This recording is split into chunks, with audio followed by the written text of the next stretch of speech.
We're joined now by Representative Brian Mast, and been looking forward to talking to you, Brian. First and foremost, I'm annoyed by most of the reporting on the partial shutdown because you would have the news media thinking that the American people are here to work to pay for federal government agencies. And if I had it my way, so many of the 430 federal government agencies would never be open, and we would have a much slimmer government. But that being said, what is unfortunate, all the essential service professionals that are caught in the middle of this, including Coast Guard members. Brian, I saw that you have actually sponsored legislation pertaining to the pay for the Coast Guard, that they're getting ready to miss a payday today. Good morning, and can you tell us a little bit about what you're proposing? Yeah, this is obviously close to my heart. We have a lot of coasties in our area. I've been the chairman of the Coast Guard and Maritime Subcommittee. And when you think about our military, Army, Navy, Marines, Air Force, they've all been had bills passed where they said if there's any government shutdown, regardless of the year or the time, they're getting paid no matter what. The Coast Guard previously, when that went through, was not lumped into that. So this is a bill to say, look, the Coast Guard is part of our defense as well. They need to be lumped into that same provision that says even if there's a government shutdown, they're getting paid. What about the Border Patrol? Is there an opportunity to perhaps get them under there too? Because I understand the distinction is that these are under the Department of Homeland Security, right? Rather than the Defense Department? That's correct. So you could talk about Border Patrol. You could talk about our TSA officers at the airport that are under Homeland Security, and a number of other entities that all fall under that Homeland Security umbrella. Coast Guard is something that, as I said, I work on the committee. I've been the chairman of the Coast Guard Maritime Committee, so that's why that one is specifically my work, because the Coast Guard are my area of jurisdiction as a member of Congress. That's why I've been working on that one. Now, it's not to say that those members of the Homeland Security Committee aren't also diligently working to make sure that those people under that Homeland umbrella are getting paid as well. Brian, I spoke to Representative Shalala last Friday, and it didn't sound like compromise was a topic that she was really open to pertaining to border wall funding. What is the outlook right now in Congress? Which is unfortunate that there's members of Congress that don't see that this is a priority to prevent those that are citizens of other countries from entering our country illegally, from stopping drugs from coming into our southern border, from stopping terrorists from coming into our southern border. This is a serious problem, and the solution is not provocative. The solution is something that literally goes back thousands of years. You know, if you have people trying to enter a space where they shouldn't be allowed to enter, you put up a physical structure, a physical barrier. Now, that doesn't mean that there should be other technology there, like sensors and cameras and drones and other things. But the way that I always point it out to people is like this. I have a great security system on my home. I have, cameras, and I have passive infrared sensors and glass breaks, but none of that is worth a lick if I don't have a front door that I can lock and somebody can just walk in. And that's what we're dealing with in this situation. There are places where there's literally not an ability to go out there and stop people from crossing our border illegally, and this has to be changed because it's a real problem. And part of what's annoying about this, as you hear it, Brian, and perhaps even the president could do a better job talking about this, we're talking about if this were called the Border Patrol's wall rather than Trump's wall, I feel like we'd be having a different conversation. I mean, ultimately, and you understand security, this is something that the Border Patrol themselves are asking for, right?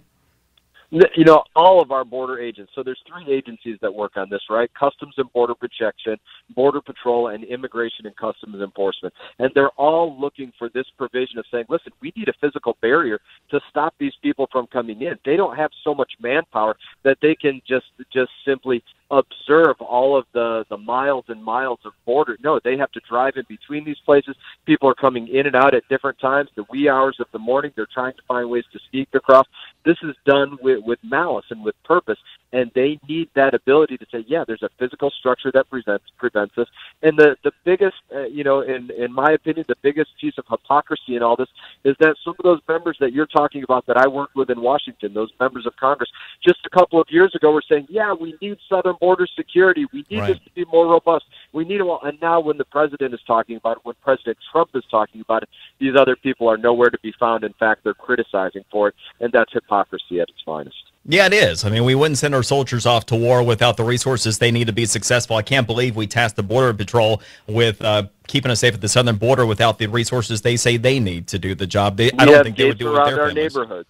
Yeah. right? We have gates around our neighborhoods. We lock our doors. We lock the doors to our cars. When we're overseas, we build one of the first things that you build when we go overseas and we set up a forward operating base somewhere in Afghanistan or Iraq or somewhere else is you put up these large things called HESCO barriers that are, taller than a man, filled up with dirt. Maybe you're stacking several of them high so that you can create a barrier around yourself to make sure that unauthorized people can't enter into your space and cause you harm.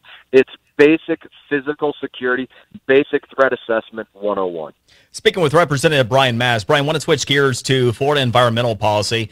You were a real hero of mine last session as you follow through on your promises to have an overhaul of discharges out of Lake Okeechobee, more oversight of the Corps of Engineers. You got through Congress the legislation that was necessary.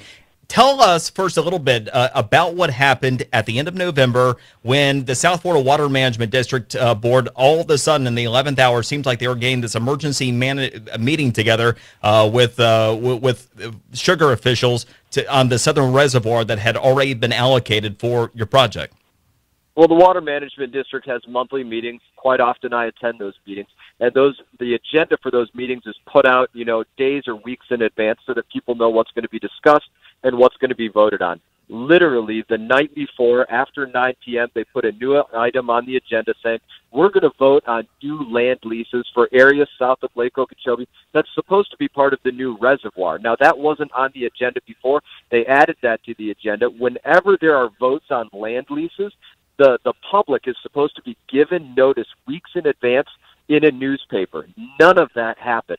And so I went down there and I said, listen, you need to postpone this vote. There's no reason to do it right now because it's not something that needs to be done literally for months.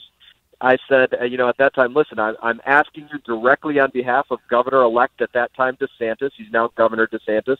He asked me to go do that as well. So I was speaking for myself and speaking for the Governor-elect at that time saying, listen, give everybody a chance to take a look at this because I can tell you for myself as somebody working in Washington, if they put out new land leases on an area that we're trying to build a reservoir, and I'm in Washington trying to go to the Appropriations Committee and say, listen, we need an appropriation for this much money to build this reservoir that the president just authorized, but then other people are going to come up and say, listen, you just leased out that land for another couple of years. Let's work on that appropriation later in another couple of years because we don't need to work on that. You just leased out that land.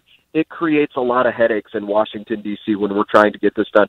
That's why we tried to stop it, and that's why it's great that Governor DeSantis is now looking at this, working on this, making sure that he's addressing those board members that haven't been working in the right way for the betterment of our communities and our waters. Two of those board members have resigned at the governor's demands. The others, some more obstinate than others. First, is that reservoir deal that was struck going to be voided? Will we be able to move forward with the projects as planned? And what's your expectation about the future of the South Florida Water Management Board? My expectation on the future of the Water Management Board is that the governor will get what he asked for. He asked for all of the members of the board to submit their resignations. He said, thank you for your service to the state of Florida. I want to go in another direction. Please submit me your letter of resignation. And he wants to put new people in those seats that are going to be willing to work a little bit more in his direction. And what is that direction? Like I said, we just gave an example. I went to that board meeting on behalf of Governor DeSantis saying, please give the governor a chance, the new governor a chance, to look at these lease deals before you sign them into place. They said no, they ignored us, they voted on it immediately, and they basically showed the governor that they didn't care what he had to say about that, and they were going to go ahead and do what they want. That's a different direction than what the governor is looking. He has made our water a commitment to lower the levels of Lake Okeechobee so that hopefully we don't have these discharges in this upcoming summer and summers after that. To build this reservoir, I'm working on it diligently in Washington to make sure everything happens on time and ahead of schedule and on budget with the Corps of Engineers. And I think for the most part, you're seeing all cylinders firing. Sometimes we get these hiccups in the mix, but that's where we try to work through them, and we make sure that we get the right people in place that are going to help us work through them. Well, in 22 years, and I come across many members of Congress that say what they mean and mean what they say and follow through, but you're one of them, and absolutely appreciate the work that you continue to enact. And one more thing, I mean, you'd be my hero if you get somewhere with this. The partial government shutdown, I think, is a teachable moment about how bloated the government is. So I have this idea that every member of Congress name as many federal government agencies as they can. And if at the end of it, not one member of Congress can name even any of the federal government agencies in a particular area, that we just take a look at eliminating them.